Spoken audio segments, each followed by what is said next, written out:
everyone, this is Kirby's46 for Carson, and I'm part of Switchfoot Clan. Today I'm going to be giving you a gun review on what I think is a great gun, the SCAR-L. But before I start though, I just want to say that I am more of a mediocre player, like just a normal, average Joe player. So, any of you guys who are just the average player out there trying to get a little bit better, watch this part of the video closely because this will help you kind of start to get better, know your guns better, things like that. So anyways, back to the gun. SCAR-L, you get it at the beginning of the game. I think it's like level 5 or something like that, but you get it pretty much right off the bat. So this gun is a great gun. It has a lot of ammo and it shoots very fast, and it's pretty light also. You can run around with it a lot.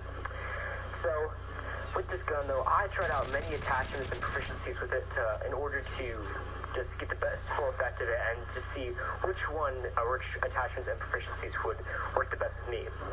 Now remember, this is my opinion, so if you guys try some of this out and think it's like better or worse or something like that, then that's just the way it is for you, and it's good because you'll learn that way. But anyways, I'll start with the attachments anyway. So for the first attachment set here, I had the red dot and silencer together. Now for the red dot, that's a great sight in my personal opinion though. You get it right off the bat.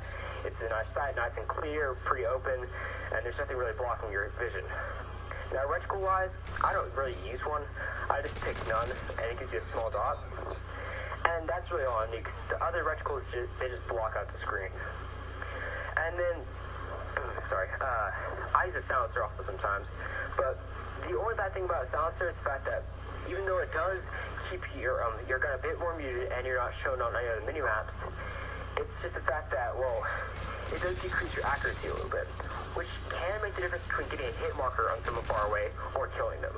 Which personally, if you're like me, you want to get that kill every time, and you don't want to get those hit markers.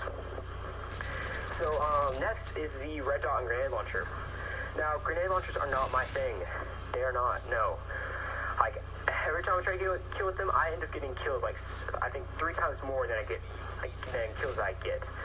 So it usually ends up horribly for me. Like the grenade launcher in this game, it calls for like 2 to 3 shots of this grenade launcher just to kill one person, and it only has 2 grenade shots in it, so 3 is impossible. But yeah, so I would recommend not using it though. You will most likely not be getting much of a better KD.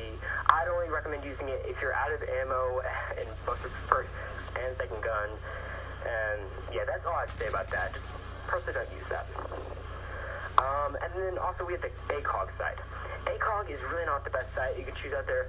To me, it's big, it's chunky, and it's more metal than it is sight. Like, the sight is small, but the whole thing itself though is just a gigantic thing of metal and just a small little sight. So really, it's just blocking out more of your vision, and to me that's very useless. So I would end up getting killed a whole lot more when looking down my sides because I can't see everyone. Next up is heartbeat, and that is, I love this one so much because it's really helpful in blind situations, and I get in those all the time, like where someone's in a hallway or something, you turn the corner, but you're not sure where they are. So with your heartbeat sensor though, you hear the beep, go down, and you'll see, it shows you exactly where they are. And so that's very helpful in many situations, even if they're behind you and you can't even see them. You'll hear the beep, you look down, you see where they are, and then you just shoot them up. Very great thing to have on your gun. The next one is holographic.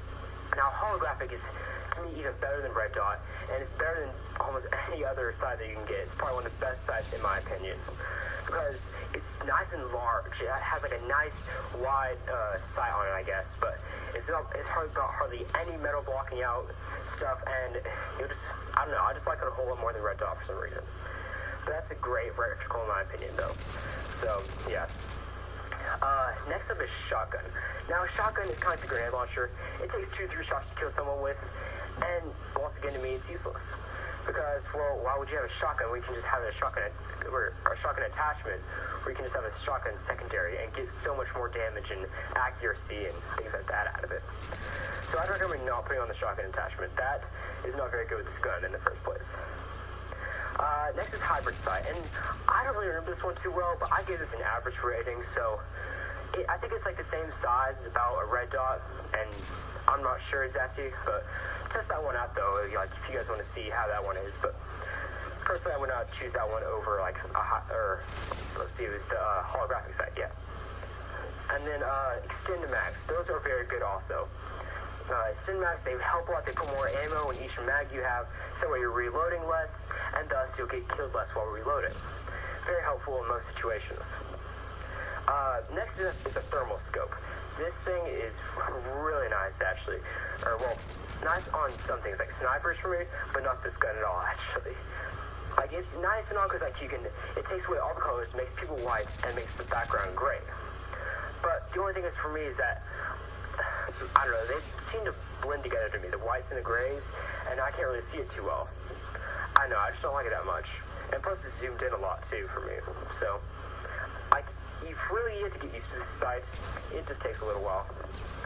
Okay, and that's basically it for this gun, though. Thank you guys for watching this, and I think that's person I'd use this gun anytime you get the chance to. Hey guys, this is Peyton from the Switchfoot clan, talking a little bit about the gun that I had to start off with, which was the Usas-12. And to start off with it, you're going to start off at a low level, and to go with that, I would go ahead and turn on kick, but I don't use kick a lot because I got to a higher level.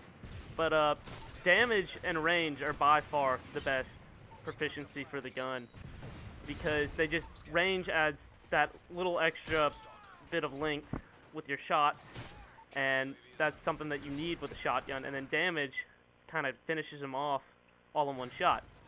So that's the only two things that I like the most out of it for the proficiencies. But just to start off, you probably want to use kick. And then my favorite attachments by far were the grip for whenever I used range and damage, and then the silencer only whenever I used range.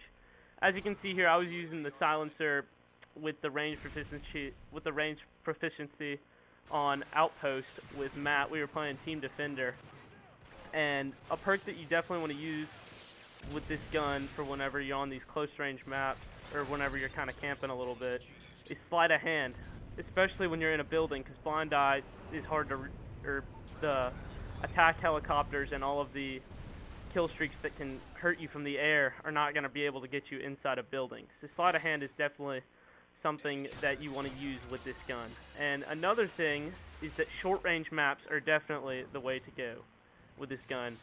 And on these short range maps, especially 1v1, 2v2, 3v3, and free-for-all, which are what I had the most fun with, you want to aim down your sights. You can kind of see I'm doing that now.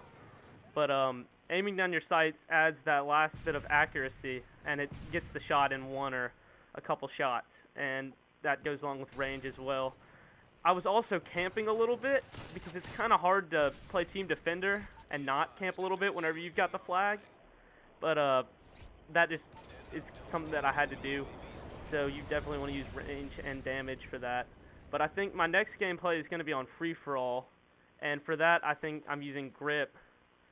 And another thing is that you want to use specialists during your gameplays with this gun, especially when you're camping a little bit, because specialists, it just adds so much more, especially if you can get every single perk as I did. That's something that you want to use, because I use support, I think, in one of these gameplays that's going to come up, but specialist just adds more to the gun, because you don't need support if you're playing free-for-all at all, because you're not going to be helping out a team because you're on your own. And assault is just pretty hard to get on free-for-all for beginners, which I'm not, but specialist is by far my favorite. And so you can kind of camp a little bit on these free-for-all maps, especially mission, which a lot of my gameplays are on because it's my favorite map. But yeah, these are just, it's what you need to do with your gun. And hopefully, if you're especially on mission, you can get your specialist all the way up. And what most people don't know about specialists is that whenever you get all of your kill streaks, you get all the proficiencies as well. And it adds so much more to your gun than people realize. And so, especially if you're trying to get a MOB, that's one thing that you want to do on games. But I started to use support just to try it out, and I didn't like it nearly as much. I got a couple good kills, but I still think that specialist is the way to go. And I think my gameplay is about to run out. I'll tell you guys if you want to join our clan, the Switchfoot clan, check Twitter or Facebook and send us a message. Or if you have Xbox Live, send us a message to 8andpay44, Commander Gypsy, in Soccer Guy 196, or Kirbyst46. And that's all.